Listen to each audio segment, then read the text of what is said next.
نماز کے بعد حمد و ثنا اور درود شریف پڑھنے والے سے فرمایا دعا مانگ قبول کی جائے گی، سوال کر دیا جائے گا۔ تو پتہ یہ چلا کہ جب بھی نماز سے فارغ ہوں تو اللہ پاک کی حمد و ثنا کر کے، جیسے ہم کہتے ہیں نا الحمدللہ رب العالمین والصلاۃ والسلام علی خاتم النبیین، یہ کوئی بھی خطبے کے الفاظ جس میں اللہ کی حمد بھی ہو، اللہ کی ثنا بھی ہو، اور اس کے بعد درود پاک پڑھ لیں۔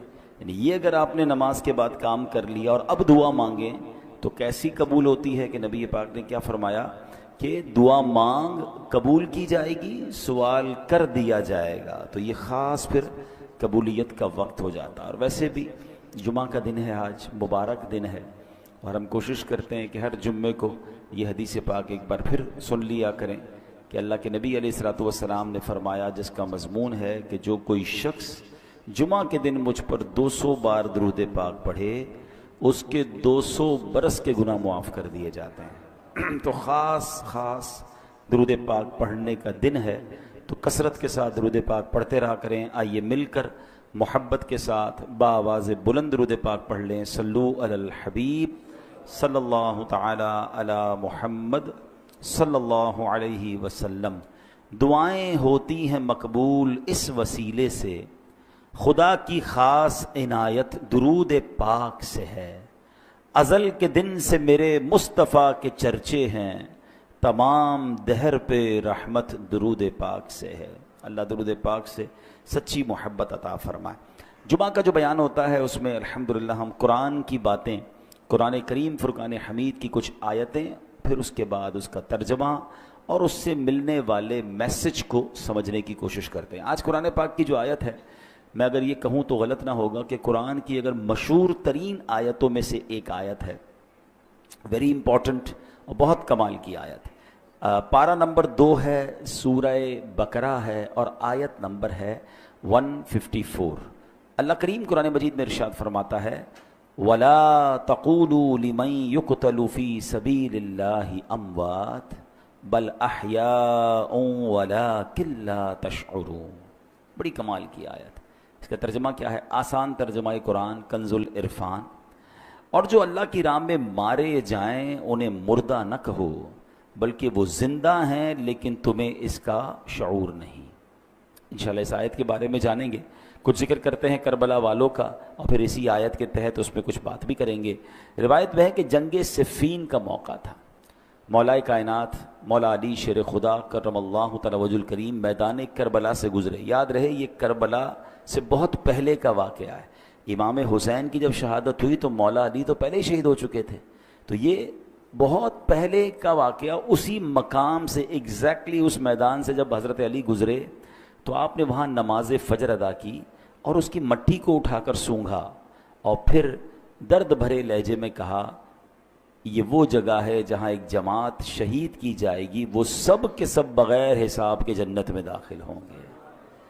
سبحان اللہ، کیا شان ہے شہدائے کربلا کی۔ اس روایت سے مولا علی شیر خدا کرم اللہ تعالی وجہ الکریم کو اللہ کی عطا سے جو علم غیب عطا کیا گیا تھا وہ بھی معلوم ہو رہا ہے، اور یہ واقعہ تو ابھی سالوں بعد ہونا ہے، لیکن مولا علی نے پہلے بتا دیا۔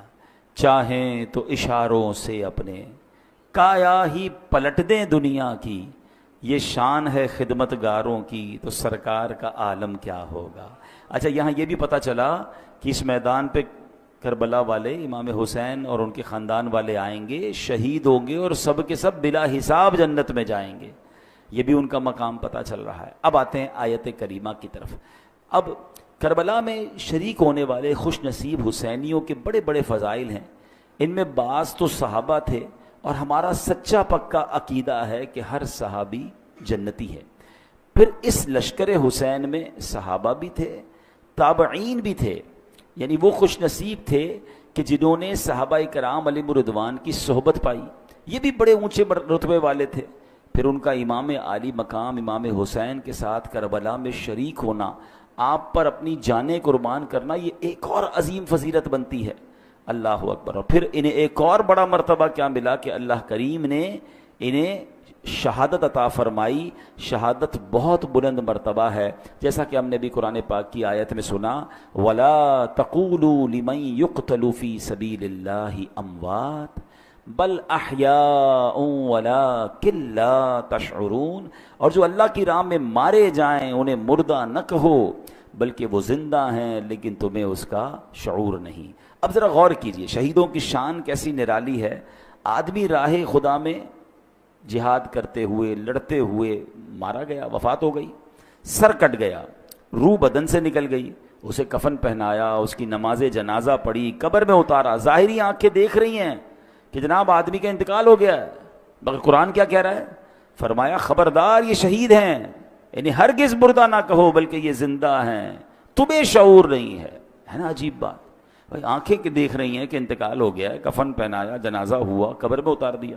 بلکہ ایک اور قرآن کی آیت میں کیا ارشاد ہوتا ہے؟ وَلَا تَحْسَبَنَّ الَّذِينَ قُتِلُوا فِي سَبِيلِ اللَّهِ أَمْوَاتًا، قرآن کہتا ہے جو اللہ کی راہ میں شہید کیے گئے ہرگز انہیں مردہ خیال نہ کرنا۔ اللہ اکبر، یعنی کہنا تو دور کی بات ہے، اپنے دل میں بھی شہید کو مردہ بھی سوچنا بھی نہیں ہے۔ دو آیتیں یاد رکھیے کہ ایک جگہ کہا کہ انہیں مردہ نہ کہو، یہ زندہ ہیں، تمہیں شعور نہیں ہے۔ دوسری جگہ فرمایا ان کے بارے میں مرنے یعنی موت کا، یعنی یہ مردہ ہو گئے، اس بات کا خیال بھی دل میں نہیں لانا ہے۔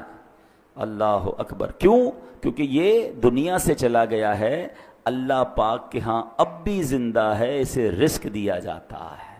اب ذرا آگے چلتے ہیں۔ ڈاکٹر اقبال نے ایک سمجھ لے کہ بہت پیاری تشریح زندگی کی ہے۔ وہ لکھتے ہیں برتر از اندیشہ سود و ضیاء ہے زندگی، ہے کبھی جاں کبھی تسلیم جاں ہے زندگی۔ مطلب کیا ہے کہ یعنی زندگی نفع و نقصان سے بڑھ کر کوئی چیز ہے، سانسیں لیتے رہنا بھی زندگی ہے اور اللہ پاک کے نام پر سر قربان کر دینا بھی زندگی ہے۔ موت کو سمجھے ہیں غافل اختتام زندگی، موت کو سمجھے ہیں غافل اختتام زندگی، ہے یہ شام زندگی صبح دوام زندگی۔ یعنی یہ غافل لوگ سمجھیں کہ بھئی موت ہو گئی تو زندگی ختم ہو جائے گی، نہیں، بلکہ موت زندگی کا اختتام نہیں ہے۔ ہاں، موت ایک موڑ ہے جہاں سے بندہ فانی زندگی سے نکل کر دائمی اور حقیقی زندگی کا آغاز کرتا ہے، اور یہی ہمارا عقیدہ ہے۔ ہم اس دنیا میں ایک فانی زندگی گزارنے آئے ہیں، اصل تو جو دائمی ہماری زندگی ہے، ہمیشہ رہنے والی زندگی ہے، جو لمبا عرصہ رہنا ہے، وہ تو آخرت کا ہے۔ یہاں تھوڑا ٹائم آئے ہیں۔ پرابلم پتہ ہی کیا ہے کہ ہم اس تھوڑے ٹائم کی فکر زیادہ کر رہے ہیں اور جو بڑا ٹائم ہے اس کی فکر چھوڑ دی ہے۔ مثال کے طور پہ آپ دیکھیں نا کہ کچھ لوگوں سے پوچھا جائے کہ یار میں نے ایک جگہ، اب مثال کے طور پہ آپ جاتے ہیں کہیں ٹریول پہ جاتے ہیں 1 مہینے کے لیے، 15 دن کے لیے، تو آپ 15 دن 1 مہینے کے لیے جا کر وہاں گھر تو نہیں خریدتے نا، آپ کرائے کا گھر لے لیں گے، آپ ہوٹل میں رہ لیں گے، ٹھیک ہے نا، 1-2 بیگ ساتھ لے جائیں گے، پورا گھر اٹھا کے تو نہیں لے جائیں گے، کیوں؟ آپ کہیں گے واپس تو یہیں آنا ہے نا، اصل تو میرا گھر یہ ہے، میں تو ٹریولر کی حیثیت سے، بندہ کرائے کے گھر میں زیادہ خرچ نہیں کرتا، کہتا ہے گھر کرائے کا ہے، اتنا سارا اس کے اوپر لگا دوں گا، میرا تھوڑی ہے، میرے تو چھوڑ کے چلے جانا ہے، کچھ عرصے کے لیے آیا ہوں۔ کراچی میں بھی کچھ لوگ ایسے ہوتے ہیں جو دیگر شہروں سے جاب کرنے آتے ہیں، کاروبار کرنے آتے ہیں، مگر اصل ان کا دھیان کیا ہوتا ہے کہ میری فیملی گاؤں میں ہے یا فلاں علاقے میں ہے، میں نے وہاں جانا ہے، میں نے گھر بھی بنانا ہے تو وہاں بنانا ہے، کیونکہ میرا مستقل ٹھکانہ یہ نہیں ہے۔ دنیا میں یہ ساری لاجک سمجھ آتی ہیں، مگر یہ کیوں نہیں سمجھ آتا کہ ایکچولی یہ پوری دنیا ہی میرا ٹھکانہ نہیں ہے، میں یہاں مسافر کی حیثیت سے ہوں، کوئی 50 سال کے لیے آیا ہے، کوئی 60 سال کے لیے آیا ہے، کوئی 70 سال کے بعد چلا جائے گا، ماں باپ کی دعا لگ گئی تو 80-100 سال اس کے بعد تو چلا ہی جائے گا نا، وہاں 25-50-100 سال کی کہانی نہیں ہے۔ ذرا سمجھیے، حضرت آدم سے لے کر آج تک لوگ قبروں میں جا رہے ہیں، کہاں ہیں وہ؟ بتائیے نا، کہاں ہیں؟ قبروں میں ہے نا، ہزاروں سال ہو گئے، ہزاروں سال سے قبر میں ہے کوئی بندہ، تو بتاؤ دنیا میں تو 60-70 سال رہا، قبر میں ہزاروں سال سے ہے، تو اس کا مطلب بڑا ٹھکانہ تو قبر تھا۔ گھر کی فکر زیادہ ہونی چاہیے تھی، قبر کی زیادہ ہونی چاہیے تھی۔ میں اور آپ مریں گے، وی ڈونٹ نو کہ کب تک قیامت آئے گی، بھائی پتہ نہیں 500 سال، 1000 سال، 2000 سال، میں نے قبر میں رہنا ہے، اور قبر ایک باکس کا نام نہیں ہے۔ یہ غیر مسلموں کا عقیدہ ضرور ہوتا ہوگا کہ جناب بندہ قبر میں جائے اور اس کے بعد اس کا فنش سب ختم، نہیں، ہمارا ایمان ہے کہ قبر میں حساب سوال بھی ہوں گے، قبر میں جناب عذاب اور جزا ہوگی۔ نبی پاک علیہ الصلوۃ والسلام نے واضح طور پر فرمایا، میرا ایمان، میں نے کلمہ پڑھا ہے اپنے نبی علیہ السلام کا، ان کا فرمان میرے لیے آخری دلیل۔ میرے آقا فرماتے ہیں جس کا مضمون ہے قبر 2 طرح کی ہوتی ہے۔ قبرستان جاتے ہیں نا، قبرستان میں اوپر سے قبریں ایک جیسی دکھتی ہیں، ہاں وہ ایک جملہ ہے نا محاورہ، قبر کا حال مردہ جانتا، بالکل ٹھیک ہے. آپ مثال کے طور پہ ڈیفینس میں چلے جائیں یا کسی ایسی سوسائٹی میں جائیں کہ جس سوسائٹی میں سوسائٹی والوں نے ایک جیسے بنگلے بنائے ہوں، تو آپ کیا کہیں گے؟ یار بنگلے دیکھ کے تو پتہ ہی نہیں چلتا اندر امیر کون ہے غریب کون ہے. پاکستان میں تو خیر اب ہر اسٹائل کا گھر دیکھ کر اندازہ ہو جاتا ہے. اگر آپ UK جائیں یا بیرون ملک میں کئی ایسے ملک ہیں جہاں سب گھر ایک جیسے ہوتے ہیں، اندر رہنے والے کا پتہ ہی نہیں چلتا کہ اس میں سے امیر کون ہے غریب کون ہے، کیونکہ سب کے گھر ایک جیسے ہیں. بالکل اسی طرح قبرستان ہوتا ہے، سب کی قبریں اوپر سے ایک جیسی دکھتی ہیں، مگر ہمیں نہیں پتا کہ کس کی قبر میں عذاب ہو رہا ہے، کس کی قبر جنت کا باغ بنی ہوئی ہے. میرے نبی علیہ الصلوۃ والسلام نے فرمایا نا کہ قبر دو طرح کی ہوتی ہے، دیر از نو تھرڈ آپشن. ہاں ایک اور بات سمجھیے، کراچی کی بات کر لیتے ہیں. کراچی میں رہنے کے کتنے سارے آپشنز ہیں، کتنی ساری کیٹیگریز بنتی ہیں. اگر غور کریں، کچھ لوگ ہیں جو روڈ پہ سوتے ہیں، غریب ہیں بیچارے، گھر نہیں ہے. ایسے بھی آپ کو لوگ کراچی میں ملیں گے. کچھ لوگ ہیں جو بیچارے جھونپڑیوں میں رہتے ہیں، ان سے اوپر ہیں مگر بہت غریب ہیں، بیچارے جھونپڑیاں بنا کے رہتے ہیں. اور اوپر جائیں تو کچھ لوگ ہوں گے جو غریب علاقوں میں رہتے ہیں، جس کو ہم لوور کلاس کہتے ہیں. ٹھیک ہے، پھر اس کے بعد اس سے تھوڑا سا بہتر علاقہ آ جائے گا تو اس کو لوور مڈل کلاس کہتے ہیں. ٹھیک ہے، پھر اس کے بعد مڈل کلاس کے علاقے آتے ہیں. اوپر چلیں تو اپر مڈل کلاس ہے، پھر اس کے بعد اپر کلاس ہے، اور آگے جائیں تو کہتے ہیں ایلیٹ کلاس ہے. یہ کتنے کیٹیگری بن گئی ہیں. کراچی میں میرے حساب سے 15 لاکھ کے گھر میں بھی کوئی رہتا ہے اور 150 کروڑ کے گھر میں بھی کوئی رہتا ہوگا. کتنا فرق ہے نا. تو کیٹیگریز ہیں، مگر قبر میں دو ہی کیٹیگریز ہیں، یہ سمجھنا ہے. نبی پاک نے فرمایا دو کے علاوہ تیسری نہیں ہے. قبر دو طرح کی ہوتی ہے. اب میں نے اور آپ نے چوز کرنا ہے اسی زندگی میں لائف اچھی گزار کر کے ان دو میں سے کون سی کیٹیگری میں جانا ہے. آقا فرماتے ہیں یا تو جنت کے باغوں میں سے ایک باغ ہوتی ہے یا تو دوزخ کے گھڑوں میں سے ایک گھڑا. اب پلیز اس بات کو ریئلائز کیجئے، میں ادھر ہمیشہ نہیں رہوں گا. میرا پہلا ٹھکانہ قبر ہے، وہ تو اچھی بنے، دو میں سے ایک ہی بنے گی نا، یا تو جنت کا باغ یا جہنم کا گھڑا. فیصلہ کیسے ہوگا؟ فیصلہ اس لائف سے ہوگا کہ جو دنیا میں 50 60 70 سال گزار کر لائے وہ ایسی گزاری کہ اللہ راضی، اس کی حبیب راضی، تو پھر تو جنت کے مزے ہیں قبر میں، پھر تو ٹینشن ہی نہیں ہے. حدیث پاک کے ایک الفاظ ہیں بڑے پیارے ہیں کہ جب اللہ کا نیک بندہ قبر میں جاتا ہے نا، جیسے رب راضی ہو، تو پتہ ہے اس کو فرشتے آ کے کیا کہتے ہیں؟ نم کا نومت العروس، سو جا کہ جیسے دلہن سوتی ہے، سکون سے. ہاں جنت کی کھڑکی کھل جائے اور وہ مزے میں. لیکن اللہ جس سے ناراض ہوا، نبی پاک علیہ الصلوۃ والسلام کی احادیث میں مضمون ملتا ہے. میرے آقا نے نا دونوں ہاتھ ملا کر بتایا کہ بے نمازی کو قبر ایسے دبائے گی کہ اس کی پسلیاں ٹوٹ پھوٹ کر ایک دوسرے میں پیوست ہو جائیں گی. آج کل عید کے دنوں میں یا کبھی دوست کوئی ملے ذرا جاندار قسم کا، زور سے دبا دے تو چیخ نکل جاتی ہے. تو جب قبر دبائے گی نا تو نبی پاک نے یہ فرمایا.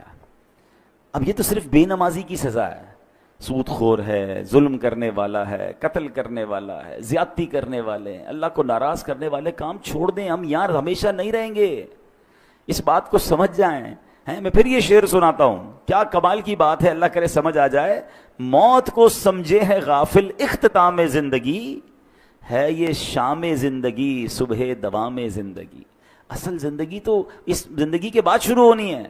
میں اور آپ یہاں پر آئے پھر کیوں ہیں بھائی؟ ہم ایک ٹیسٹ دینے آئے ہیں. Please try to understand. آپ سب نے ٹیسٹ دیے ہوں گے، آپ میں سے کوئی اسکول کا ٹیسٹ دیا ہوگا، کسی نے مدرسے کا دیا ہوگا، کسی نے کالج کا دیا ہوگا. ٹیسٹ روم میں ہمارا فوکس کیا ہوتا ہے؟ پیپر ٹھیک ہو جائے. کوئی اور کام نہیں کرتے. ادھر جا کے کوئی سوتا نہیں ہے تکیہ لے کے کہ بھائی چلو 3 گھنٹے کا پیپر ہے، 2 گھنٹے سو جاؤں اور اس کے بعد آدھا گھنٹہ کھیل کود کر لوں، آخری آدھا گھنٹہ دیکھ لوں گا، اتنی دیر میں تو گھنٹہ بچ جائے گا، چلو بھائی پیپر واپس کرو. ایگزیکٹلی زندگی ایسی ہی ہے. اور میں نہیں کہہ رہا میں کو قرآن کی آیت سناؤں گا، اور تقریباً وہ آیت سناؤں گا جو آپ سب نے کئی بار سنی ہوگی. وہ کون سی آیت ہے؟ اللہ قرآن میں فرماتا ہے الذی خلق الموت والحیات لیبلوکم ایکم احسن عملا. کچھ سنی لگ رہی ہے نا، یہ سورہ ملک میں آیت ہے. اللہ کیا فرماتا ہے؟ ہم نے موت اور زندگی کو اس لیے پیدا کیا کہ دیکھیں تم میں سے کون اچھے عمل کر کے آتا ہے. یعنی اٹ مینس مجھے اور آپ کو بھیجا گیا ہے، اور اب واپس جب جائیں گے نا تو پھر چیک کیا جائے گا کہ کون اچھے عمل کر کے لایا. That is the reason. اس لیے آیا ہوں میں یہاں پر. نہیں مگر یہاں تو قبر کی فکر ہی ختم. موت کی تو بات ہی کوئی نہیں کرتا نا. مرنے کی بات نہ کرو بھائی، کوئی اور بات کرو. پلاننگ بتاؤ اگلے 5 سال بعد کیا کرنا ہے، 10 سال بعد کیا کرنا ہے، اگلا فیوچر کیا ہوگا، دنیا میں کیا دیکھنا ہے. اچھا میرے اللہ نے دنیا بھی بڑی اچھی بنائی ہے، ہمیں دنیا میں انجوائے کرنے سے منع نہیں کیا، ہمیں کھانے پینے گھومنے پھرنے فیملی کو ٹائم دینے سے منع نہیں کیا، مگر اس میں کنڈیشن ایک ہی رکھی گئی ہے، یہ سب کام کرنے ہیں حرام کام سے بچ کر۔ بچوں کو کھلائیں، اس کا ثواب ہے، فیملی پہ خرچ کریں، اس کا ثواب ہے، بچوں کو خوش کریں، اس کا ثواب ہے، اپنے دوستوں کو کھانا کھلائیں، اس کا بھی ثواب رکھا گیا، مگر نیت کیا ہے؟ تفاخر کی، غرور کی، پراؤڈ کی، لوگوں پر روب جمانے کی نہیں، نیت اللہ کی رضا۔ پھر اس کے بعد حرام کام اس میں ایڈ کر دیتے ہیں ہم، بچوں کو کھلاتے کھلاتے بچوں کو حرام جگہ پہ لے جاتے ہیں، بچوں کو خوش کرتے کرتے ان کو سنیما لے جاتے ہیں۔ خوش کریں نا، کس نے بنا کیا ہے، لیکن حرام چیزوں سے بچیں۔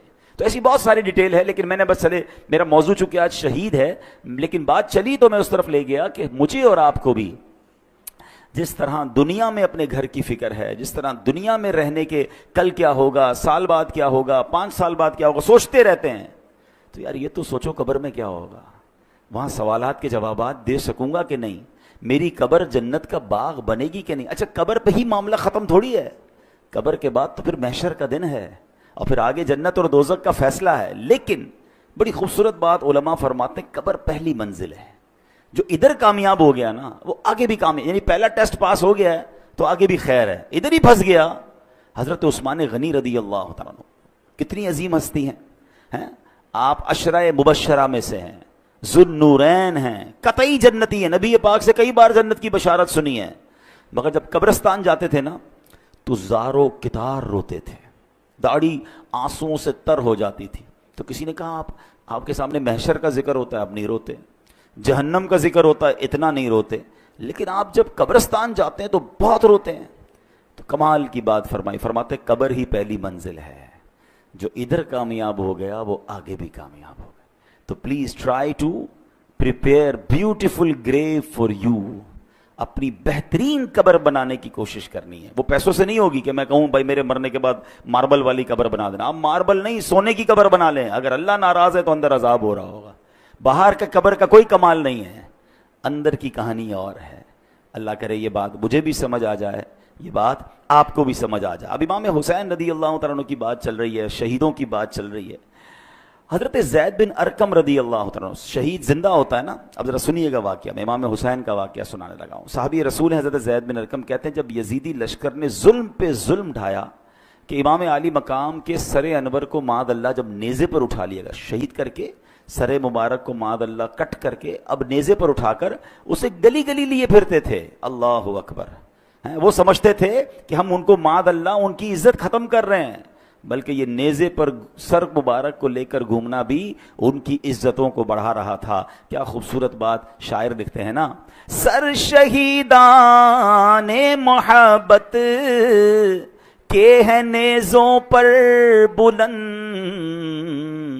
اور اونچی کی خدا نے قدر و شان اہل بیت۔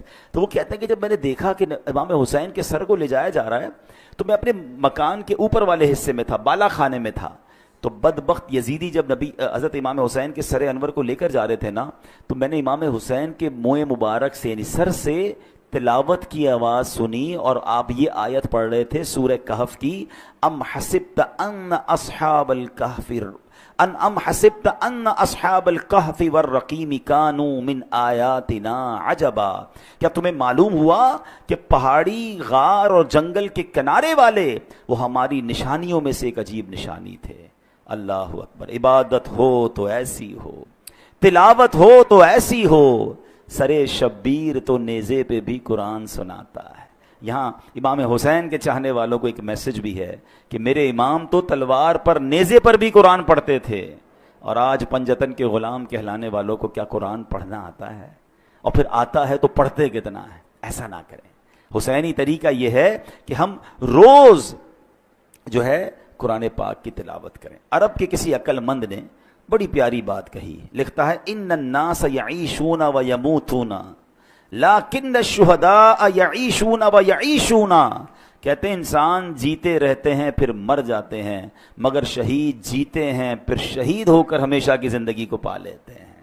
شہیدوں کا مرتبہ تو بڑے کمال کے ہیں. اللہ اکبر. علماء کہتے ہیں کہ شہید کیوں کہا جاتا ہے, لفظ شہید کیوں کہا جاتا ہے, تو کہا کیونکہ شہید زندہ ہوتا ہے اور اس کی روح ہمیشہ حاضر رہتی, کیونکہ شہید کے جو لفظی معنی ہے نا وہ ہے حاضر کے, ٹھیک ہے, حاضر, موجود, گواہ, یہ شہید کے ایگزیکٹلی معنی ہے. تو جو اللہ کی راہ میں شہید ہوتے ہیں ان کو شہید کیوں کہتے ہیں؟ فرمایا کہ شہید تو زندہ ہوتا ہے, اس کی روح ہمیشہ حاضر ہی رہتی ہے, لہٰذا اسے شہید کہا جاتا ہے. ایک وجہ فرمائی کہ اللہ پاک اور فرشتے اس کے جنتی ہونے کے گواہ ہو جاتے ہیں, اس لیے اس کو شہید کہا جاتا ہے. جیسے اس کی روح نکلتی ہے, جنتی انعامات دیکھ لیتی ہے, یہ روح نکلتے وقت صرف رحمت کے فرشتوں کو دیکھتا ہے, عذاب کے فرشتوں کو نہیں دیکھتا. اور شہید کے لیے فرشتے اس کے اچھے خاتمے کے گواہ ہوتے ہیں, اس لیے اس کو شہید کہا جاتا ہے. اللہ اکبر. مفتی احمد یار خان نعیمی رحمۃ اللہ تعالی علیہ نے اس کی بڑی پیاری وجہ لکھی. وہ فرماتے ہیں دیگر مسلمان قیامت کے دن حساب کتاب سے فارغ ہو کر جنت میں پہنچیں گے, اس سے پہلے کہ ان کی قبر میں جنت کی ایک کھڑکی کھولی جاتی ہے, مگر شہید وہ خوش بخت ہے کہ روح نکلتے ہی وہ ڈائریکٹ جنت میں پہنچ جاتا ہے, وہاں کی سیر بھی کرتا ہے, وہاں کے رزق بھی کھاتا ہے. تو یہ مرتبہ ہوتا ہے شہید کا. اور شہید سے اللہ کریم جب قیامت کے دن پوچھے گا نا کہ اور تمہیں کچھ چاہیے, تو کہیں گے یا اللہ تو نے جنت کی سیر کی اجازت دی ہے, ہم جنت کا نعمتیں کھاتے ہیں, اور کیا چاہیے؟ اور کچھ چاہیے. جب 3 بار سوال ہوگا, اللہ اکبر, تو پھر شہید کہے گا کہ یا اللہ مجھے واپس بھیج دے, میں پھر تیری راہ میں شہید ہونا چاہتا ہوں. شہادت کا مرتبہ اور اس کا لطف اور اس کا مزہ یہ ہے کہ بندہ پھر شہید ہونا چاہتا ہے. تو یہ ہے شہیدوں کا مرتبہ اور کمال. اے میرے پیارے اسلامی بھائیوں, اب نبی پاک علیہ الصلوۃ والسلام ایک بار منبر پر خطبہ ارشاد فرما رہے تھے. ایک صحابی حاضر ہوئے, یا رسول اللہ صلی اللہ علیہ وسلم, اگر میں ثواب کی امید پر راہ خدا میں لڑوں, بہادری بھی دکھاؤں, پیٹھ پھیر کر نہ بھاگوں, آخر شہید ہو جاؤں, تو کیا میرے سارے گناہ بخش دیے جائیں گے؟ فرمایا ہاں تمہارے سارے گناہ بخش دیے جائیں گے, مگر قرض کی معافی نہیں ہوگی. ابھی تک تو ہم شہید کا مرتبہ سن رہے ہیں نا, مگر اب ذرا یہ بات غور سے سنیے. نبی پاک ایک حدیث میں میرا آقا نے فرمایا اول ما یحراق من دم الشہید یغفر له ذنبه كله الا الدین. آقا فرماتے ہیں شہید کے خون کا پہلا قطرہ گرتے ہی اس کے سب گناہ بخش دیے جائیں گے, ہاں قرض معاف نہیں ہوتا. نبی پاک علیہ الصلوۃ والسلام کا یہ معمول تھا کہ جب جنازہ آتا نا تو آپ پوچھتے تھے کہ اس پر کوئی قرض تو نہیں ہے, اور جب قرض ہوتا تو آقا فرماتے میں جنازہ نہیں پڑھاؤں گا, یا فرماتے کہ کوئی قرض کا ضامن بن جائے پھر میں جنازہ پڑھاؤں گا. حالانکہ جس کے اوپر قرض ہو, اس کا انتقال ہو, اس کا جنازہ پڑھنا جائز ہے, مگر نبی پاک علیہ الصلوۃ والسلام اس کی اہمیت بیان کرنے کے لیے فرمایا کرتے تھے. تو نبی پاک نے ایک بار فرمایا, ایک جنازہ لایا گیا نا, حضرت انس بیان کرتے ہیں کہ نبی پاک علیہ الصلوۃ والسلام کی بارگاہ میں ایک جنازہ لایا گیا, تو پیارے آقا نے پوچھا کہ اس پر کوئی قرض ہے؟ لوگوں نے عرض کی جی ہاں یا رسول اللہ اس پر قرض ہے. ارشاد فرمایا ایسے آدمی پر میرا جنازہ پڑھنا کیا فائدہ دے گا جس کی روح قرض کے بدلے اس کی قبر میں گروی رکھی ہوئی ہے, گروی رکھی ہوئی ہو اور آسمان کی طرف بلند نہ ہو. اگر تم میں سے کوئی اس کے قرض کا ضامن بنتا ہے تو میں اس کی نماز جنازہ پڑھا لیتا ہوں, کیونکہ میرا اس کی نماز جنازہ پڑھنا اسے نفع دے گا. یعنی قبر میں روح گروی رکھ دی جاتی ہے, آسمان کی طرف بلند نہیں ہوتی ہے اگر کوئی مقروض ہو کر مرتا ہے. اے میرے پیارے اسلامی بھائیوں, آج کتنا یہ چیز وبا عام ہو گئی ہے, لوگ لاکھوں روپے دبا لیتے ہیں. کاروباری لوگ مجھے سن رہے ہیں, بعد میں یہ بیان سنا جائے گا, کبھی بھی قرض نہ لیں. قرض کی کوشش کریں کہ آپ پر قرض ہی نہ آئے, لیکن اگر قرض لیں تو پھر اسے وقت پر ادا کریں. ہاں آج کل تو معاملہ ہی الگ ہے نا, قرض لیتے وقت بندہ اور ہوتا ہے اور لینے کے بعد انداز ہی بدل جاتا ہے. بندہ کہتا ہے یہ وہی آدمی تھا جس کو پیسے دیے, بڑی منتیں کر کے بڑی ریکویسٹ کر کے پیسے لیے تھے, اب پیسے لینے کے بعد نہ فون اٹھا رہا ہے نہ جواب دے رہا ہے, بیچارہ جس کے پیسے وہ دھکے کھا رہا ہے. یہ نہ کیا کریں. روایتوں میں آتا ہے اگر کسی نے کسی کی رقم دینی ہے اور پیسے ہوتے ہوئے نہیں دے رہا ہے, ایک تو نا کہ ختم ہو گیا, اس کی الگ ایک پوری تفصیل ہے, لیکن اگر اس کے پاس ایسا کچھ ہے کہ اپنا سامان بیچ کر اپنی تمام چیزیں بیچ کر قرض ادا کر سکتا ہے تو اس کو کرنا پڑے گا, ورنہ ہر لمحے گناہ گار ہو رہا ہے, اس کے گناہوں کا میٹر شروع ہو رہا ہے. تو کبھی بھی ایسا نہ کریں. قرض لیں تو اچھی نیتوں سے لیں, وقت سے پہلے لوٹائیں, پھنس گئے ہیں تو جواب تو دیں.